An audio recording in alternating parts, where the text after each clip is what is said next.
Hello बच्चों, एक बार फिर से स्वागत है आपका अपने YouTube channel UP board PCM में।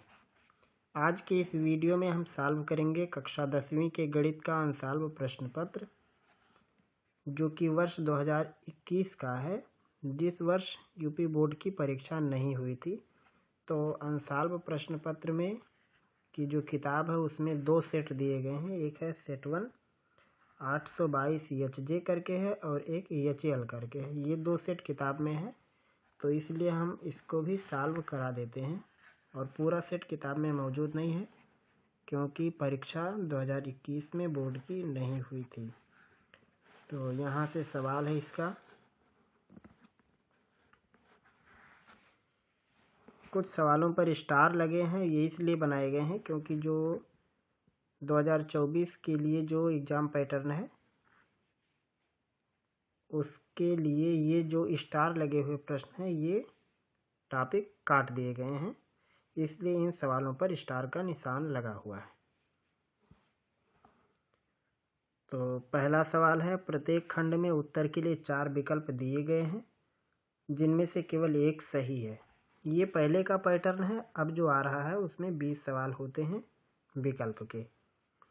तो पहला सवाल है, यदि समीकरण 3x² + 12x + c = 0 के मूल समान हो तो c का मान क्या होगा। तो सबसे पहले इस सवाल को लगाते हैं। सबसे पहले यहाँ सेट का नाम लिख दें। सेट 1 है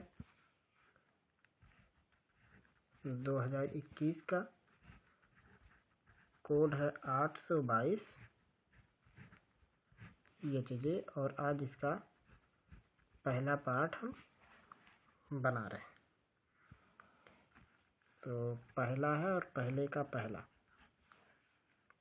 सवाल है 3x² + 12x + c = 0 कहा है, इसके मूल समान है।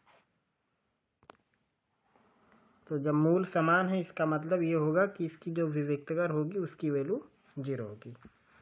तो सवाल में दिया है मूल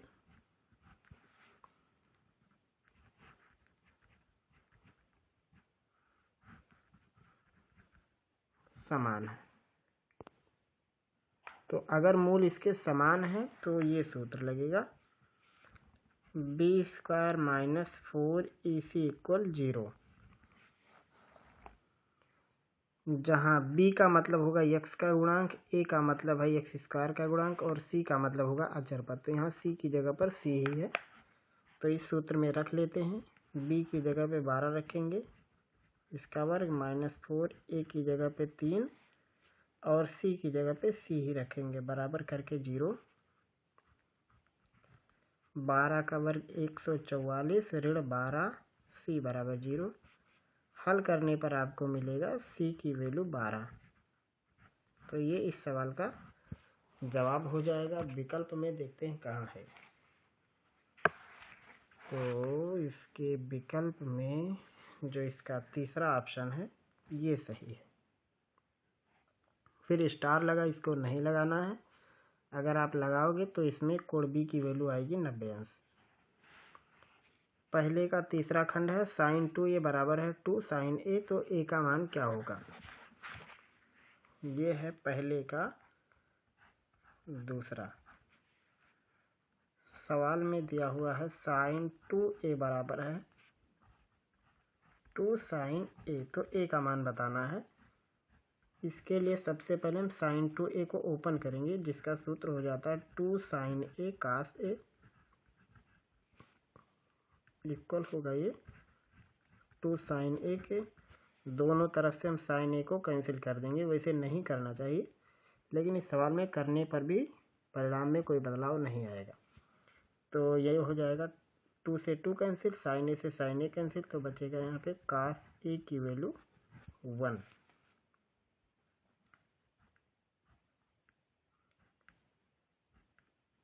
और जब यहाँ पे cos a की वैल्यू 1 हो जाएगी तो ये 1 कितने अंश का मान है a में वो देखना पड़ेगा। तो ये हो जाएगा cos a = 1 जो है ये cos 0 डिग्री की वैल्यू है। तो यहाँ से ए की वैल्यू मिलेगी 0 डिग्री। अच्छा, इसका दूसरा पार्ट अगर आप सॉल्व करोगे बिना कैंसिल किए तो कैसे आता? तब इस प्रकार से इसको लगाते, 2 sin a cos a, और साइन ए को भी साइड कर देते तो ये हो जाता 2 sin a equal 0।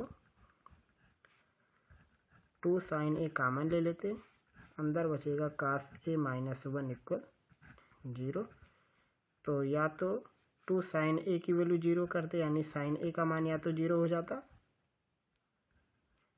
sin a की वैल्यू या तो 0 हो जाती, या तो cos a माइनस 1 की वैल्यू 0 हो जाती। तो जब sin a की वैल्यू 0 होती तो यहाँ से भी उत्तर आपको 0 अंश मिलेगा, और यहाँ से आपको cos a की वैल्यू 1 यानी रिपीट आंसर हो जाता a की वैल्यू 0 डिग्री। तो इसीलिए हमने यहाँ पे कैंसिल कर दिया था। दोनों तरीक़ों से हल करने पर a की वैल्यू 0 अंश ही आती। तो इसमें जो विकल्प है उस विकल्प में देखते हैं। जो इसका पहला है, पहले में ही लिखा हुआ है a की वैल्यू 0, यानी 0 अंश आएगा। उसके बाद पहले का चौथा खंड है, 2 से 12 तक की विषम संख्याओं का समांतर माध्य कितना होगा? पहले का तीसरा, 2 से लेके 12 तक की विषम संख्याओं का समांतर माध्य निकालना है। 2 से 12 तक की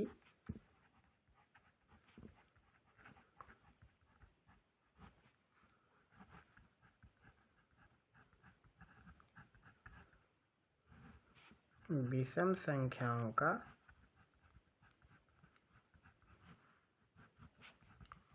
समांतर माध्य निकालने का तरीका क्या होगा कि जितनी विषम संख्याएं हम उनको जोड़ेंगे। तो 2 से 12 के बीच की जो विषम संख्याएं हैं वो 3, 5, 7, 9, 11 और 12 के बीच में ही लेना है। तो कुल इतने लोग हुए। पदों की संख्या 1, 2, 3, 4, 5 रहेगा। जोड़ लेते हैं इसको, 11, 9, 20, इधर से 5, 3, 8, 7, 15, 15 और 20, 35। डिवाइड कर देंगे 5 से तो आएगा 7। ये इसका उत्तर होगा। तो यहाँ से देख सकते हैं जवाब में है ये, जो इसका दूसरा ऑप्शन है वो सही है। पहले का 5वां खंड है, सभी वर्ग होते हैं समान सर्वांगसम, पहला और दूसरा दोनों, इनमें से कोई नहीं। तो जो यहाँ पे लिखा है सभी वर्ग होते हैं, तो यहाँ समान लिखा है, इसमें कुछ मिसप्रिंटिंग है मेरे ख्याल से। यहाँ पे समान आकृति हो सकता था, या फिर यहाँ पे समरूप हो सकता था। तो अगर यहाँ पे समान आकृति होगी तब तो पहला सही रहेगा, या समरूप रहेगा तब भी सही रहेगा। अन्यथा यहाँ पे आप चौथे ऑप्शन पर निशान लगा देंगे, क्योंकि सभी वर्ग समरूप होते हैं, सर्वांगसम सभी नहीं होते हैं। तो इसलिए ये और ये तो 100% गलत रहेगा, और अगर समरूप है तो ये सही, और यहाँ पे अगर ना लिखा होता तो इनमें से कोई नहीं। तो अभी हम यहाँ पे समान आकृति मान के पहले पर निशान लगा देते हैं। 6वां खंड है, x अक्ष पर स्थित बिंदु 2 ऋण 5 और ऋण 2, 9 से समान दूरी पर स्थित बिंदु का निर्देशांक कितना होगा? ये है पहले का 6वां खंड। कहा है कि x अक्ष पर कोई बिंदु है जिसकी दिए गए दो बिंदुओं से दूरी समान है। तो सबसे पहले हम निर्देशांक मान लेंगे। x अक्ष पर बिंदु का निर्देशांक, तो जब बिंदु x अक्ष पर होगा तो निर्देशांक x, 0 होगा, क्योंकि उसमें y की वैल्यू नहीं होगी। अब सवाल में कहा है कि ये जो x अक्ष का पॉइंट है, यही पॉइंट, ये देख लीजिए सवाल यहाँ पे, x अक्ष का ही बिंदु इन दोनों बिंदुओं से समान दूरी पर है। तो हम उस पॉइंट की इससे दूरी निकालेंगे और इसी पॉइंट की यहाँ से दूरी निकालेंगे। अब लिखेंगे x, 0 और 2, 5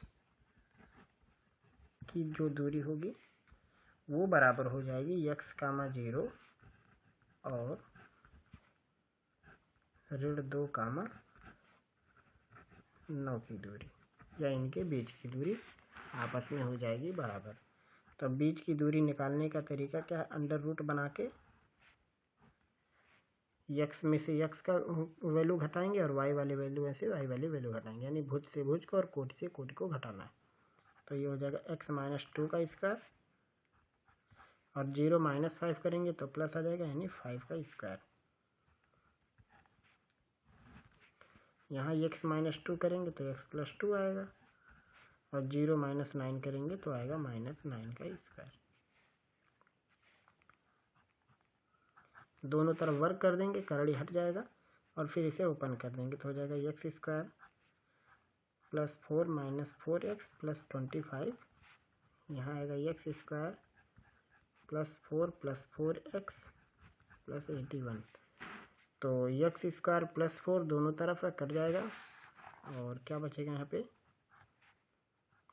-4x + 25, यहाँ बचेगा 4x + 81। तो दोनों को जोड़ेंगे एक तरफ तो आएगा -8x, और 81 में से 25 को घटा देंगे तो ये आएगा 56।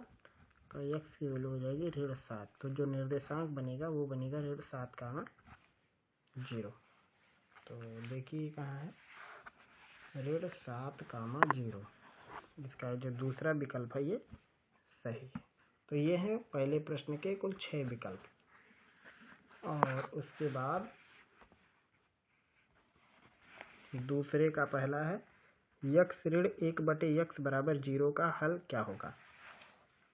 तो काफ़ी पहले थोड़ा ऊपर करते हैं, और ये है दूसरे का पहला, x ऋण 1/x = 0 को हल करना है। तो सबसे पहले इसको लिखेंगे x² - 1/x = 0। तो इसको लिख सकते हैं x² - 1 = 0, या लिख सकते हैं x² = 1, या x की वैल्यू ±1। ये इसका उत्तर हो जाएगा। और फिर उसके बाद जो अगला सवाल है, दूसरे का जो दूसरा, इसको लगाना नहीं है, अगर आप लगाएंगे तो 1 आएगी। और दूसरे का तीसरा खंड है, 2 समरूप त्रिभुजों की भुजाएं 4 और 9 के अनुपात में हैं, इनके क्षेत्रफलों का अनुपात बताओ। तो क्षेत्रफलों का अनुपात होता है भुजाओं के अनुपात का वर्ग, यानी आएगा 4 का वर्ग 16, 9 का वर्ग 81, यानी 16:81 आएगा इसका जवाब। दूसरे का चौथा खंड है, 10 व्यक्तियों का समांतर माध्य 45.6 किलोग्राम है, उनके भारों का योगफल बताओ। तो लिखेंगे भारों का योगफल बराबर समांतर माध्य गुणे व्यक्तियों की संख्या। यही आपको लिखना है, भारों का योगफल बराबर समांतर माध्य गुणे व्यक्तियों की संख्या। तो समांतर माध्य है भारों का 45.6 × 10, यानी 456 किलो इसका उत्तर आ जाएगा। तो हम इसको भी छोड़ दे रहे हैं। अगला सवाल है तीसरे का पहला, x² - 7x + 12 = 0 के मूलों के व्युत्क्रमों का योगफल निकालना। तीसरे का पहला, x² - 7x + 12 = 0, ये है इसके मूलों के व्युत्क्रमों का योगफल निकालना है। यानी हम सबसे पहले इसके कुछ मूल मान लेते हैं कि जो इसके मूल हैं वो α, β है। तो यहाँ पे निकालना है मूलों के व्युत्क्रमों का योगफल, यानी 1/α + 1/β। इसको सॉल्व करेंगे तो ये लिखा हुआ α + β/α β। तो α + β क्या है, मूलों का योगफल, जो कि होता है -b/a, यानी आएगा 7। α β गुणनफल होता तो ये आएगा 12। ये इसका उत्तर हो जाएगा। यहाँ पे लिख देते हैं, मूलों का योग यानी α + β = 7, और मूलों का गुणनफल यानी α β, इसकी वैल्यू 12। ये इसका उत्तर है। अगला सवाल है तीसरे का दूसरा खंड, अभाज्य गुणनखंड विधि द्वारा 96 और 404 का महत्तम समापवर्तक यानी HCF निकालना। तो ये है तीसरे का दूसरा खंड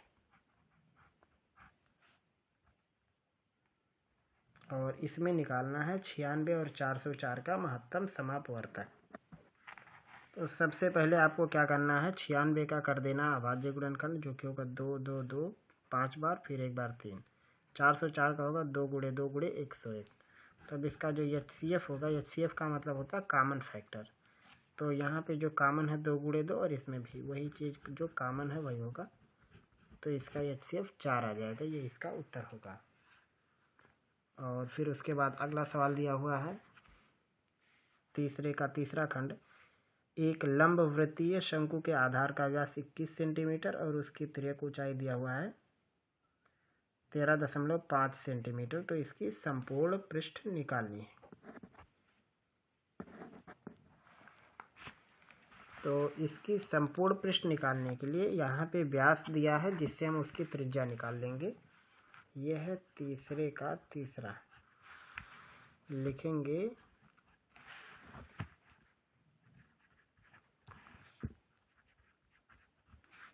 शंकु की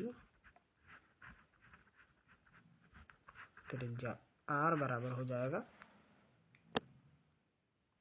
21 दिया हुआ है, तो 21 का आधा कर लेंगे या फिर इसको 11.5 भी लिख सकते हैं।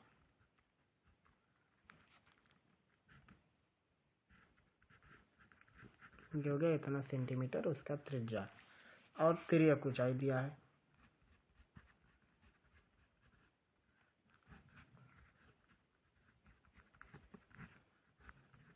तिर्यक ऊंचाई को L से लिखते हैं, वो दिया है 13.5 सेंटीमीटर। संपूर्ण पृष्ठ निकालना है। तो संपूर्ण पृष्ठ निकालने का जो सूत्र होता है,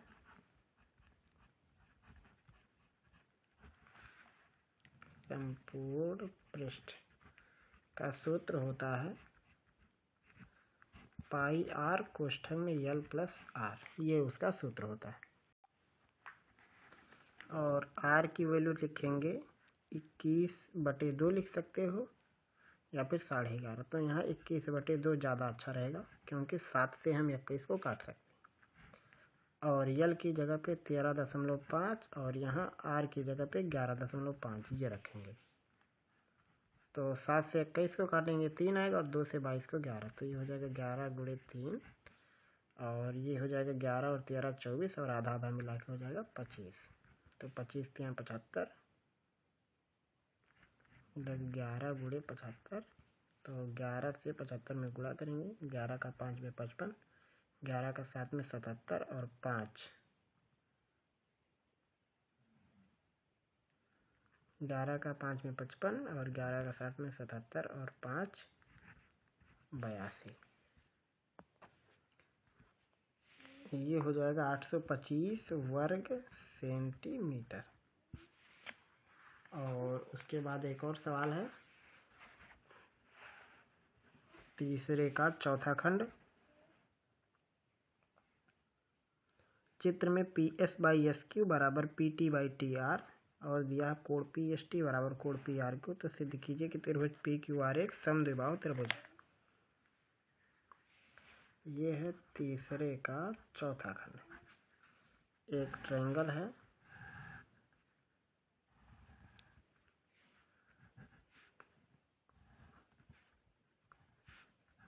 PSTQR। इसमें सवाल में दिया हुआ है PS/SQ बराबर PT/TR, ये दिया है। तो यहाँ आगे लिख देंगे थेल्स थ्योरम से।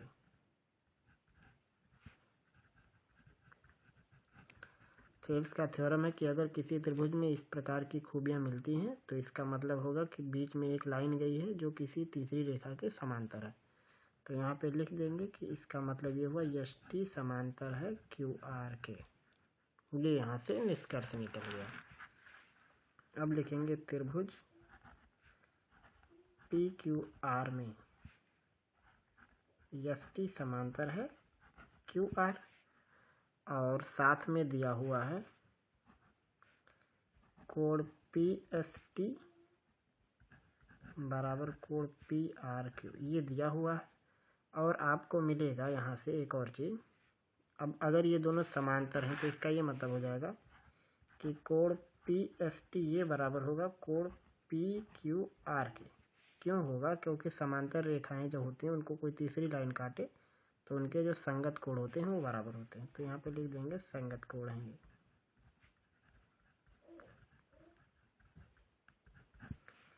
अब यहाँ से लिख सकते हैं कि ये तीनों कोण में से ये P S T P R Q के बराबर है और यहाँ से P S T P Q R के बराबर, तो लिखेंगे इसलिए कोण पी क्यू आर बराबर हो जाएगा कोण पी आर क्यू के। तो अगर किसी त्रिभुज की दो कोण बराबर तो दो भुजाएं बराबर, तो पी क्यू आर के सामने की भुजा बनेगी पी आर और पी आर क्यू के सामने की भुजा बनेगी पी क्यू।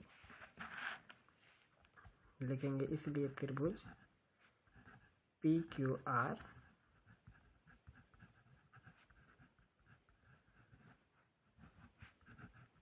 समद्विबाहु त्रिभुज। बस इतना ही करना है।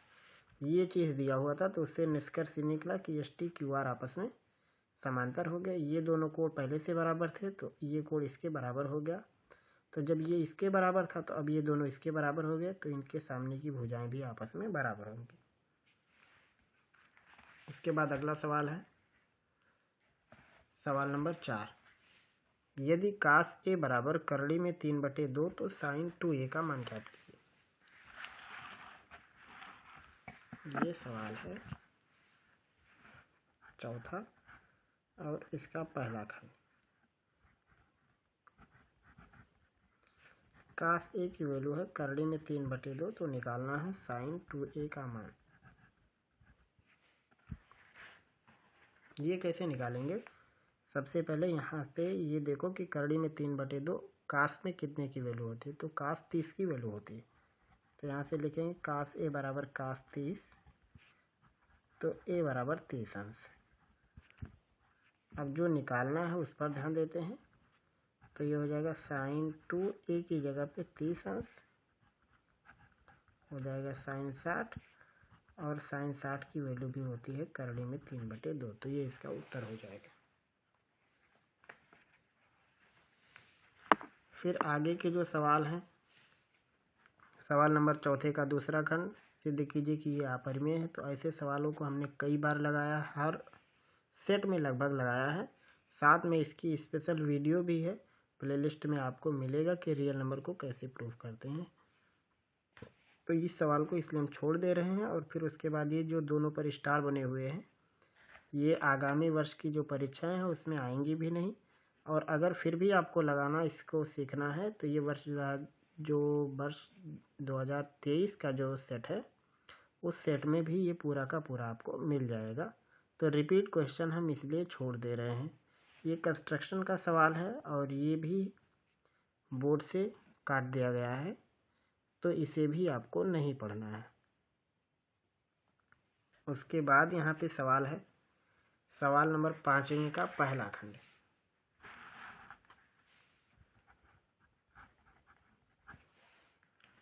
पहला खंड है दो क्रमागत धन पूर्णांक ज्ञात करो जिनके वर्गों का योगफल है 365। तो हम मान लेते हैं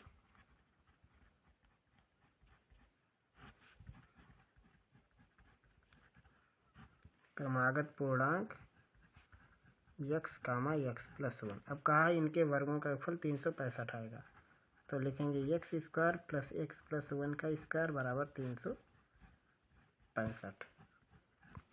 ओपन करेंगे इसको तो हो जाएगा x² और इस कोष्ठक को ओपन करेंगे तो x² + 1 + 2x इक्वल हो जाएगा 365। x² जुड़ जाएगा 2x² + 2x, 365 में से 1 घटेगा 364 आएगा। अब 2 से सब में भाग कर सकते हैं, x² धन x ऋण 182 बराबर हो जाएगा 0। और अब इसका करना है गुणनखंड। 185 आपको ऐसे 2 अंक लाने हैं कि गुणा करके 182 आए और घटा के 1, तो ये होगा एक्स स्क्वायर प्लस 14x ऋण 13x ऋण 182 बराबर 0। 14 और 13 को घटाएंगे तो 1 आएगा, गुणा करेंगे तो 182 आएगा। तो यहाँ से अगर इसको सॉल्व करेंगे तो एक कोष्ठक में बनेगा x धन 14, एक कोष्ठक में x ऋण 13 बराबर 0।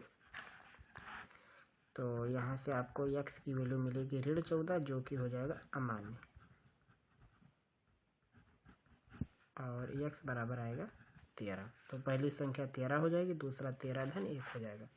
तो लिखेंगे इसलिए पूर्णांक जो है इसके वो 13,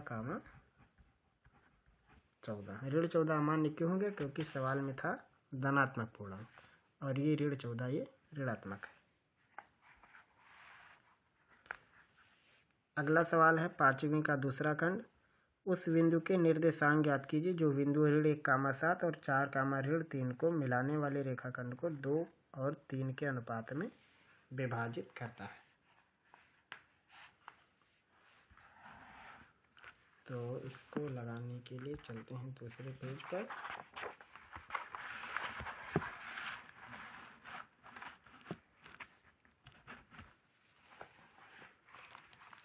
सबसे पहले सवाल लिखेंगे और एक लाइन बना के इनको रफ इमेज में कन्वर्ट करेंगे। ऋण 1, 7 एक बिंदु है और 4, ऋण 3 दूसरा बिंदु है। 2, 3 में विभाजित हो जाते हैं, तो ये पॉइंट ए मान लेते हैं, बी मान लेते हैं, पॉइंट सी, और ये 2 और 3 में विभाजित कर रहे हैं लोग। और कहा है इस बिंदु का निर्देशांक बताओ, बिंदु सी का। तो विभाजन बिंदु का जो निर्देशांक होता है, सबसे पहले हम यहाँ पे x1 y1 लिखेंगे। इसको चलो x1 कह देते हैं। ऋण 1, y1 का वैल्यू 7, x2 की वैल्यू 4, y2 की वैल्यू ऋण 3। तो जिस साइड हम x1 y1 लिखते हैं उस साइड से सटे हुए अनुपात को हम यमोन कहते हैं। तो यहाँ यमोन का मान 2 हो जाएगा, 2 का मान 3। अगर इसको x1 y1 कहते तो ये यमोन, इसको m2 मान लेते। अब यहाँ से सूत्र लगेगा x बराबर यमोन x2 m2 x1 by यमोन plus m2, या x की वैल्यू यमोन 2 है, x2 4 है, फिर m2 का मान 3, x1 का मान ऋण 1, नीचे यमोन प्लस m2 यानी 2 धन 3। 2 का गुणा 4 में 8, 3 का गुणा ऋण 1 में 3, और यहाँ 5, 8 में से 3 घटाएंगे 5/5 यानी 1। y का सूत्र होगा यमोन y2 m2 y1 और नीचे यमोन माइनस m2। तो हो जाएगा 2, y2 का मान ऋण 3 और m2 3, y1 का मान 7, नीचे फिर से 5 आएगा, 2 3 6, 7 3 21/5, घटाएंगे तो आएगा 15/5 यानी 3। लिखेंगे इसलिए निर्देशांक x, y यानी 1, 3। ये हो जाएगा इस सवाल का जवाब।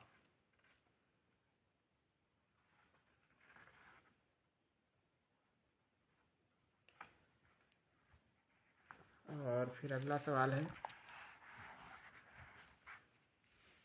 5वीं का तीसरा खंड।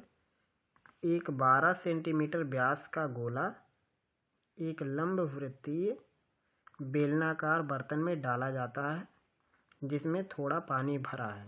यदि गोला पानी में पूरा डूब जाता है तो बर्तन में पानी की सतह 3 सही 5/9 सेंटीमीटर बढ़ जाती है। बेलनाकार बर्तन का व्यास बताओ। इस टाइप के सवाल भी इस साल नहीं आने वाले हैं, फिर भी हम आपको दिखा रहे हैं इसको लगाना कैसे है। 12 सेंटीमीटर व्यास का गोला है जो कि बेलन में डाला गया है। तो डालने पर पूरा का पूरा कहा है पानी में डूब गया है। तो यहाँ पे कहने का सीधा मतलब ये होगा कि जो गोला पानी में डूबा है उसका आयतन और जो बर्तन में पानी की सतह ऊपर उठ गई उसका आयतन दोनों आपस में बराबर होगा। तो यहाँ पे लिखेंगे उठे हुए पानी का आयतन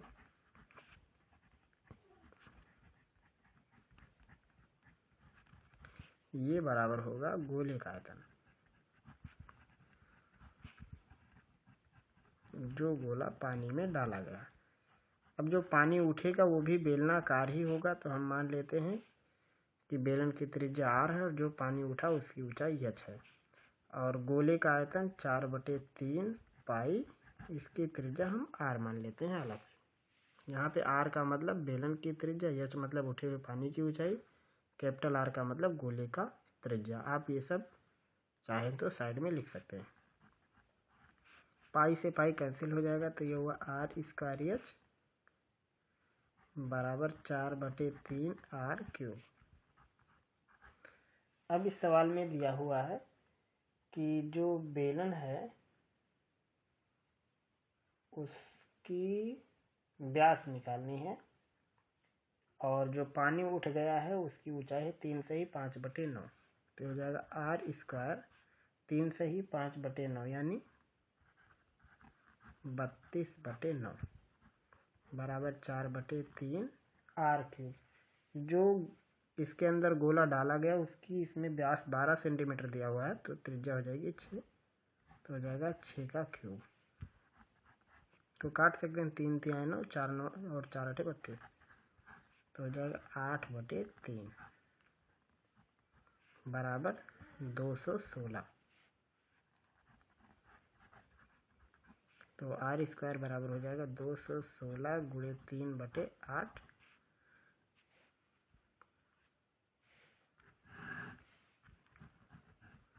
तो लिख सकते हैं r² बराबर,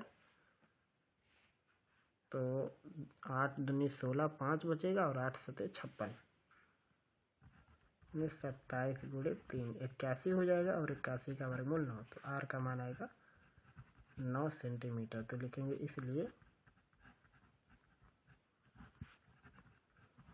बेलन का व्यास त्रिज्या का डबल यानी 18 सेंटीमीटर आएगा। ये हो जाएगा इस सवाल का जवाब।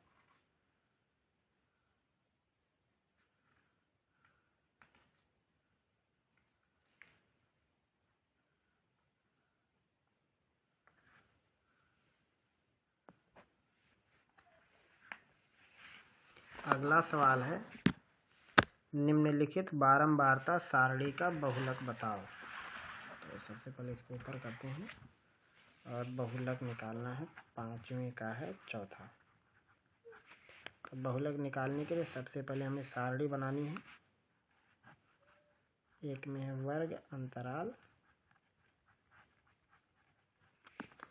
और एक में लिखनी है बारंबारता, और ये हर वर्ष आता है लगभग समांतर माध्य, माध्यक या बहुलक का कोई एक सवाल। तो आप इसको लगाना सीखिए, और इनके स्पेशल वीडियो हैं एक एक टॉपिक के भी।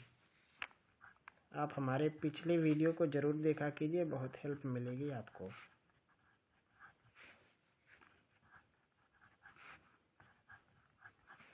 ये है दिया हुआ वर्ग अंतराल और बारंबारता 7 8 2 2 1, ये पूरी सारणी दी गई है 7 8 2 2 1। अब बहुलक निकालना है, तो सबसे पहले बहुलक निकालने के लिए आपको चाहिए सबसे बड़ी बारंबारता। तो यहाँ 8 लिखा है, तो उसे हम F1 कहते हैं, उसकी वैल्यू हो जाएगी 8। इससे ठीक ऊपर जो बारंबारता उसको हम F0 कहते हैं, उसकी वैल्यू है 7। इसके ठीक नीचे वाली बारंबारता को हम कहेंगे 2, मतलब F2 कहेंगे, और उसकी वैल्यू भी 2 है। और इसके ठीक सामने आप आएंगे, जो छोटी वाली लिमिट है वही आपको लेनी है। तो सबसे बड़ी बारंबारता के सामने जो छोटी लिमिट है उसका मान है 3, और इसके बीच का गैप लेना है जिसे हम h कहेंगे, उसका मान है 2, 5 3 के बीच में। अब सूत्र लगाएंगे बहुलक का, बस इतना काम करना और तुरंत बहुलक का सूत्र, L plus F1 minus F0 2F1 minus F0 minus F2 into H, यही सूत्र है। यल की वैल्यू 3, F1 माइनस F0 यानी 8 ऋण 7, नीचे 8 का डबल 16, F0 7, F2 2, गुणे H का मान है 2, हो जाएगा 3 धन 8 में से 7 जाएगा 1, 7 2 9, 16 में से 9 घटाएंगे 7 गुणे 2, तो हो जाएगा ये 3 धन 2 बटे 7, या फिर लिख सकते हैं इसको 3 धन डिवाइड कर सकते हैं, इसको दशमलव लगाएंगे 20 हो जाएगा, 7 दूनी 14, 6 हो जाएगा 60 और 7 8 56 और चाहे तो इतना ही रहने देते 3.28। आगे भी जाएगा एक बार 5, फिर उसके आगे कोई बड़ी गिनती, तो हम इसको चाहे 3.28 लिख दें या 3.286 लिख दें, दोनों सही रहेगा इसका।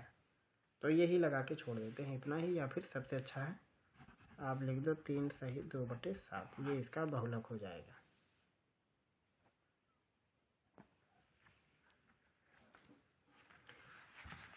अगला सवाल है 6वें का पहला। 2 अंकों की संख्या एवं उनको पलटने पर बनी संख्या का योगफल 66 है। संख्या के अंकों का अंतर 2 है, तो संख्या बताओ। ये है 6वें का पहला। 2 अंकों की संख्या के अंकों को पलटने पर बनने वाली संख्या का कुल योगफल 66 दिया है। तो सबसे पहले हम इसमें मान लेते हैं कि इकाई का अंक x और दहाई मान लेते हैं y। तो संख्या क्या बनेगी? संख्या बनाने के लिए दहाई में 10 से गुणा करेंगे, इकाई जोड़ देंगे। अब लिखेंगे प्रश्न के अनुसार। सवाल में दिया है कि ये जो संख्या है और इसके अंकों को पलट दो, मतलब इकाई को दहाई बना दो और दहाई को इकाई बना दो और जोड़ दो, तो दोनों 66 आएंगे। तो ये हो गया 11x धन 11y बराबर 66। तो x धन y बराबर आएगा 6। इसको समीकरण 1 कह देते हैं। अगला दिया है संख्याओं का अंतर अंकों का 2 है। तो ये नहीं कहा इकाई ऋण दहाई या दहाई ऋण इकाई, ये नहीं कहा है। तो यहाँ पे लिखेंगे अंकों का अंतर। x ऋण y बराबर 2 या y ऋण x बराबर 2, दोनों हो सकता है।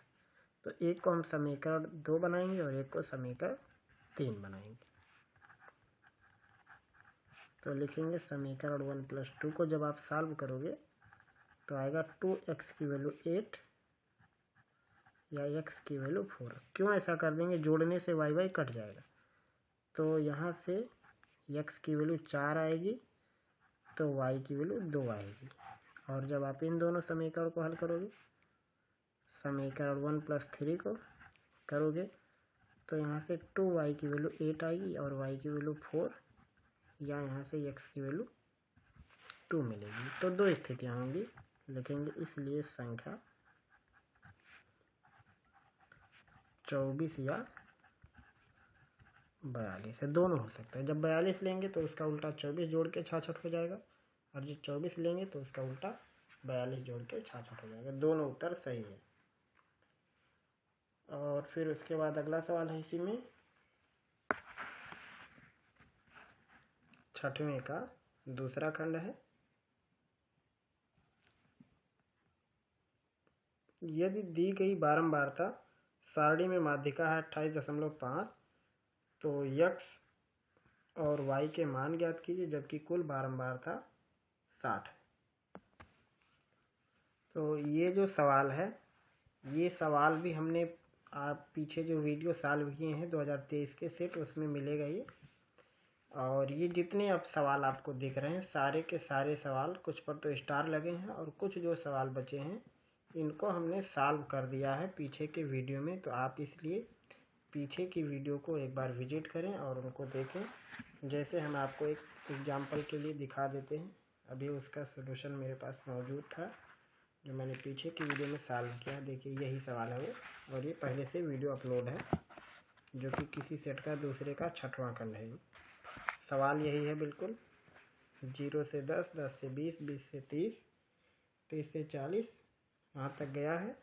और जो इसकी फ्रीक्वेंसी है वो है 5x 20 15 x 5, 5x 20 15 y और 5 ये दिया है। और ये उसकी संचयी बारंबारता सबसे पहले आपको निकालनी पड़ेगी। बारंबारताओं का कुल योगफल 60 दिया है और ये टोटल आया है, तो यहाँ से x प्लस वाई की वैल्यू 15 बनेगी। माध्यक 28.5 दिया है और यहाँ पे माध्यक का सूत्र लगा देना है। और लगाने के बाद आप इसको सॉल्व करेंगे तो x की वैल्यू आपको 8 मिलेगी और y की वैल्यू 7 मिलेगी। तो ये पहले से ही वीडियो अपलोड है, तो ये सवाल बार बार रिपीट हो रहे हैं, इसलिए हम इनको इस वीडियो में सॉल्व नहीं कर रहे हैं। तो इस हिसाब से आपका ये सेट कंप्लीट होता है। 2021 का पहला सेट, कोड है 822HJ। आगे का जो एक और सेट है इस किताब में, सेट 2HL, उसको भी हम सॉल्व कर देंगे। और क्योंकि परीक्षा नहीं होने से केवल 2 ही सेट किताब में मौजूद हैं, तो आगे का सेट हम आगे के पार्ट में लगा देंगे। तो इस वीडियो में बस इतना ही।